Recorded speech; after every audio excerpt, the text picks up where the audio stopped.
Đây là mẫu loa của hàng UAS898 này, hàng giá tầm trung nhé, chỉ có hơn 400.000 đồng.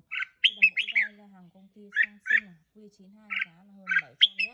Cái AT100 giá là hơn 800. Cái AT109 giá là hơn 900.